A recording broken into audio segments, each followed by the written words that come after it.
Guys, ഞാൻ എൻ്റെ best ഫ്രണ്ടായിട്ടൊന്ന് ചില്ല് ചെയ്യാൻ പോവാണ്. അപ്പോൾ ഇവളാണ് എൻ്റെ ബെസ്റ്റ് ഫ്രണ്ട്. ബെസ്റ്റ് എന്ന് വെച്ചാൽ ഭയങ്കര ബെസ്റ്റ്. ഞങ്ങൾ ഫ്രണ്ട്ഷിപ്പ് തുടങ്ങിയിട്ട് ഇപ്പോൾ 10 വർഷത്തിന് മേലെയായി. ഏതോ ഒരു റീലിൽ ഞാൻ കേട്ടിട്ടുണ്ട്, 10 വർഷത്തിന് മേലെയൊക്കെ ഒരു ഫ്രണ്ട്ഷിപ്പ് ആണെങ്കിൽ അത് ജസ്റ്റ് ഒരു ഫ്രണ്ട്ഷിപ്പ് അല്ല, അതൊരു ഫാമിലിയാണ്. അങ്ങനെയാണോ ഗൈസ്? അപ്പോൾ നിങ്ങൾക്കും ഇങ്ങനെ ഒരു കുറേ കാലമായിട്ട് ഒരു ഫ്രണ്ട്സ് ഉണ്ടെങ്കിൽ കമൻറ്റ് ബിലോ. അങ്ങനെ ഞങ്ങൾ പോകുന്ന വഴിക്ക് ഓളെ അമ്മേൻ്റെ ഹോട്ടലൊക്കെ കയറി അവിടെ നിന്ന് കുറച്ച് ഓരോന്നൊക്കെ പറഞ്ഞ് കുത്തിയിരുന്നു. അപ്പം ഞാൻ ഈ ഇട്ടിരിക്കുന്ന ലിപ്സ്റ്റിക്കിൻ്റെ ഷെയ്ഡ് ഏതാണെന്നറിയോ? എനിക്കറിയില്ല. വിലക്കുറിച്ച് കണ്ടപ്പോൾ ഞാൻ ഏതോ ഒരു ഫാൻസിന്ന് വാങ്ങിയാണ്. വേണ്ടവർ ഇങ്ങനത്തെ നോക്കി അങ്ങോട്ട് വാങ്ങുക. ഞങ്ങളിൽ ആകെ ഒരു ഹെൽമെറ്റ് ഉള്ളതാണ്, അതുകൊണ്ട് തന്നെ നമ്മൾ വിഷ്ണുവേട്ടൻ്റെ അടുത്ത് വന്ന് ഒരു ഹെൽമെറ്റിന് വേണ്ടി വന്നതാണ്. അപ്പോൾ മുപ്പരുവിടുന്ന ഒരു ചേട്ടൻ്റെ ഹെൽമെറ്റ് എടുത്ത് അങ്ങ് തന്ന് ഞാൻ വീഡിയോ എടുക്കുന്ന കണ്ടപ്പോൾ മുഖമൊക്കെ പൊത്തി പിടിച്ചാ വരുന്നു. അങ്ങനെ ഗായ്സ്, ഇതാണ് അപ്പോൾ നമ്മുടെ ഹെൽമെറ്റ്. അവൾ ഫുൾ കവറാണ്. ഫൈനലി ഞങ്ങൾ മന്തി ഷോപ്പിൽ എത്തിയിരിക്കുകയാണ്. ഞങ്ങൾ എവിടെ പോവുകയാണെങ്കിൽ ഞങ്ങൾക്ക് മന്തി നിർബന്ധമാണ്. താമരശ്ശേരി ഉള്ളതിലിപ്പോൾ ഇതൊക്കെയാണ് നല്ലൊരു മന്തി സ്പോട്ട് എന്ന് പറഞ്ഞാൽ. ഇതിപ്പോൾ ലൊക്കേഷൻ എവിടെയാണ് വരുന്നതെന്ന് വെച്ചാൽ പരപ്പംപൊയിൽ ഒരു പെട്രോൾ പമ്പ് ഉണ്ട്. നാരായണ പെട്രോൾ പമ്പിനോട് ചേർന്നിട്ടാണ് ഈ ഒരു റെസ്റ്റോറൻറ്റ് ഉള്ളത്. ഇവിടുത്തെ റൈസ് ആണെങ്കിലും എല്ലാം അടിപൊളിയാണ്. ഞാനിവിടുന്ന് ഇപ്പോൾ ഒരു 5-6 വട്ടം ഈ മന്തി കഴിക്കുക. 5-6 അല്ല, നല്ലോണം കുറേ വട്ടം കഴിച്ചിട്ടുണ്ട് ഇവിടെ. അപ്പം എനിക്ക് താമരശ്ശേരി ഞങ്ങളൊരു ഏരിയയിൽ കഴിച്ച ഏറ്റവും ഇഷ്ടമുള്ള മന്തി ഇവിടുത്താണ്. അപ്പം ഈ വാഹനത്തിലാണ് നമ്മൾ ഇത്ര നേരമായിട്ട് യാത്ര ചെയ്തുകൊണ്ടിരിക്കുന്നത്. ഇത് അനുവിൻ്റെ വണ്ടിയാണ്. അങ്ങനെ ആടെ ഇരിക്കുമ്പോൾ ഞാൻ കുറച്ച് ക്ലിപ്സൊക്കെ എടുത്ത് നമ്മൾ കുറച്ച് അങ്ങനെ കുത്തിരുന്നു. ഓക്ക് പിന്നെ കുറച്ച് ഡോക്യുമെൻറ്റ്സ് ഒക്കെ ഫോട്ടോസ്റ്റാറ്റ് എടുക്കാണ്ടായിരുന്നു.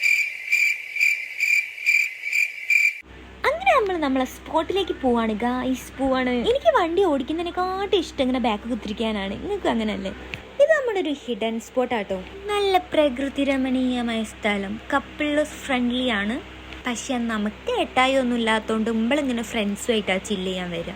ഞായറാഴ്ച അതിനോണ്ട് പുഴയിൽ ഫുൾ ആൾക്കാരായിരുന്നു. അതിനോട് ഞങ്ങൾ കുറച്ച് അങ്ങോട്ട് മാറി ഒരു കല്ലൊക്കെ കണ്ട് പിടിച്ച് ഞങ്ങൾ അവിടെ കുത്തിരുന്നു. വർത്താനം പറയുമ്പോൾ തെറ്റിപ്പോകുന്നത് എന്തൊരു കഷ്ടമല്ലേ. എനിക്ക് എപ്പോഴും ഉള്ള അങ്ങൊക്കെ ഉണ്ടോ പ്രശ്നം? അങ്ങനെയാണ് നമ്മളിതൊക്കെ ഓപ്പൺ ആക്കുകയാണ്. വിശന്ന് പണ്ടാരടങ്ങി കുത്തിരിക്കുമ്പോൾ ഈ പണ്ടാരൊന്നും തുറക്കാനും പറ്റൂല. ഭയങ്കര അവസ്ഥ തന്നെ. അങ്ങനെ കുറേ നേരം അങ്ങോട്ടും ഇങ്ങോട്ടും പിടിയും വലിയും കൂടിയൊക്കെ തുറന്ന് നല്ല ഉച്ച സമയം, പുഴേൻ്റെ സൈഡ് നല്ല കാറ്റ്, നല്ല തണുപ്പ്, മന്തി, പിന്നെ ബെസ്റ്റ് ഫ്രണ്ട്. എൻ്റെ മോനെ വേറെ എന്ത് വേണം അല്ലേ? മന്തി ഒരു രക്ഷയില്ലായിരുന്നു. അടിപൊളിയെന്ന് വെച്ചാൽ അടിപൊളിയായിരുന്നു. അങ്ങനെ മന്തിയൊക്കെ കഴിച്ച് നമ്മൾ കുറച്ച് നേരം പുഴയിലൊക്കെ ചില്ല് ചെയ്ത് കുത്തിരുന്നു. അങ്ങനെ ചില്ലടിച്ച് കുത്തിരുന്നപ്പോൾ കാര്യം ആലോചിച്ചു, ഞങ്ങൾക്ക് ബാങ്ക് പോകേണ്ട കാര്യം ഉണ്ടായിരുന്നു. അങ്ങനെ ഞങ്ങൾ വേഗം അവിടെ നിന്ന് ഇറങ്ങി ബാങ്കിലോട്ട് പോയി ഗൈസ്. അപ്പോൾ ഇതാണ് നമ്മൾ പോകുന്ന വഴി. എന്ത് രസമല്ലേ? നമ്മളെ നാടെന്ന് വെച്ചാൽ എങ്ങനെയാണ്, അടിപൊളിയാണ്. ഇത്രയും പ്രകൃതി രമണീയമായ സ്ഥലത്താണ് നമ്മളിപ്പോൾ ജീവിച്ചുകൊണ്ടിരിക്കുന്നത് ഗൈസ്. പുഴേൻ്റെ അടുത്ത് തന്നെ നമ്മളെ കൂടെ പഠിച്ചൊരു ഫ്രണ്ടിൻ്റെ വീടുണ്ടായിനി. അവളെ കല്യാണം കഴിച്ചുകൊണ്ട വീടാണ്. അപ്പം നമ്മളിതുവരെയും പോകാത്തതുകൊണ്ട് തന്നെ നമ്മൾ അവിടെ നിന്ന് കയറി. ശേഷം നമ്മൾ ബാങ്കിലെത്തി. ഇവിടാണ് എന്തൊക്കെയോ പരിപാടി ഉണ്ടായി. ഞാൻ വിചാരിച്ച ആടെ അങ്ങോട്ട് പോകുമ്പോഴേക്കും എല്ലാം കഴിഞ്ഞ് കപ്പ തന്നെ വീട്ടിൽ വരാം. എനിക്കാണെങ്കിൽ ബോറടിച്ചിൻ്റെ ഫോണിലെ നെറ്റും തീർന്ന് ഞാൻ കുറേ നേരം അങ്ങോട്ടും ഇങ്ങോട്ടും എൻ്റെ വീഡിയോ തന്നെ എടുത്ത് കളിക്കുക, എന്തൊക്കെയോ കാട്ടി. ലാസ്റ്റ് ഞാനവിടെ കുത്തിരുന്ന് ഉറങ്ങി. പിന്നെ എൻ്റെ കണ്ണെന്നൊക്കെ വെള്ളം വരുന്നെങ്കിൽ കയ്യിൽ കാണാം. ഈ ബാങ്കിൻ്റെ മാനേജർ ആണെങ്കിൽ കുട്ടി നിങ്ങളെ കൂടെ വന്നാണോ നിൻ്റെ ഫ്രണ്ടിനോട്? ഞാൻ നല്ല ഉറക്കം തന്നെ. ഉറക്കണീറ്റപ്പോൾ കാര്യങ്ങളൊക്കെ ഏകദേശം കഴിഞ്ഞിരിക്കുന്നത്. അപ്പം നമുക്ക് പോവാന്നുള്ള സന്തോഷത്തിൻ്റെ പ്രകടനങ്ങളാണ് ഞാൻ ഈ കാണിക്കുന്നത്.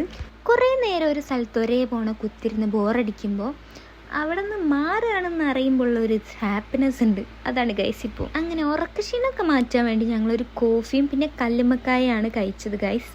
കല്ലുമ്മക്കായ അടിപൊളിയായിരുന്നു, നല്ല ടേസ്റ്റ് ഉണ്ടായിരുന്നു കേട്ടോ. അങ്ങനെ വെക്ക് കുറച്ച് സ്വർണ്ണമൊക്കെ എടുക്കാണ്ടായിരുന്നു. അപ്പം നമ്മളൊരു ജ്വല്ലറിയിൽ വന്നതാണ്. എനിക്കാണെങ്കിൽ ആടുന്ന റിങ് ഭയങ്കര ഇഷ്ടമായി, പക്ഷെ വാങ്ങിത്തരാൻ എനിക്ക് ആരുമില്ല. ഞാനൊരു മിഡിൽ ക്ലാസ് ഫാമിലിയിലുള്ളതുകൊണ്ട് തന്നെ എനിക്ക് ഈ സ്വർണം അങ്ങനെയൊന്നും ഇല്ല ഗൈസ്. പക്ഷെ എനിക്ക് ഈ റിങ് ഭയങ്കര ഇഷ്ടമായി. ഇതിൻ്റെ റേറ്റ് വരുന്നത് 14,400. അതൊന്നും എനിക്ക് ഇപ്പോൾ അഫോർഡ് ചെയ്യാൻ പറ്റുന്ന ഒരു റേറ്റ് അല്ല. ഞാനത് കയ്യിലിട്ട് കുറേ വീഡിയോസൊക്കെ എടുത്തു വെച്ച് വെറുതെ എന്തെങ്കിലും പൈസയൊക്കെ ഉള്ളപ്പോൾ വാങ്ങാമല്ലോ. എനിക്കാകെയുള്ളൊരു സ്വർണ്ണം എൻ്റെ മൂക്കിൽ കാണുന്ന മൂക്കുത്തിയാണ്. ഇതിൻ്റെ അമ്മ എനിക്ക് ഞാൻ അത്രയും കച്ചറുണ്ടാക്കിയിട്ട് വാങ്ങിച്ചു തന്നതാണിത്. അപ്പം നിങ്ങൾ ചോദിക്കും, എൻ്റെ കഴുത്തിലൊക്കെ മാല ഉണ്ടല്ലോ, ഇത് 150 ഉറുപ്പിക്കാൻ ഞാൻ 3 കൊല്ലം മുന്നേ വാങ്ങിയതാണ്. പിന്നെ ഞാനിങ്ങനെ എന്ത് വാങ്ങിയാലും കൊണ്ടെടുക്കുന്നതുകൊണ്ട് ഇപ്പോഴും എൻ്റെ കഴുത്തിലുണ്ട്. അവിടെ ഞങ്ങൾ പുറത്തിറങ്ങിയപ്പോഴേക്ക് ഇരുട്ടായി. പിന്നെ നമുക്ക് ഫാൻസിന്ന് കുറച്ച് സാധനമൊക്കെ മേടിക്കാണ്ടായിരുന്നു. അപ്പോൾ നമ്മളതെല്ലാം മേടിച്ച് ഗൈസ്. നമുക്ക് പോവാം. ഇവക്കാണെങ്കിൽ ഒടുക്കത്തെ പേടി, എന്നെ വഴിക്ക് വീട്ടിലാക്കി തരാണ്ട് പകുതിക്കലാക്കി ഇവള് പോയി ഗായ്സ്. പേടിച്ചിട്ട് ഞാൻ പ്രീത കഥ പറഞ്ഞിട്ട് മിണ്ടല നായിയെന്ന് പറഞ്ഞ് പോകുന്ന പോക്ക് വാണം വിട്ടാണ് പോയിക്കുന്നത്.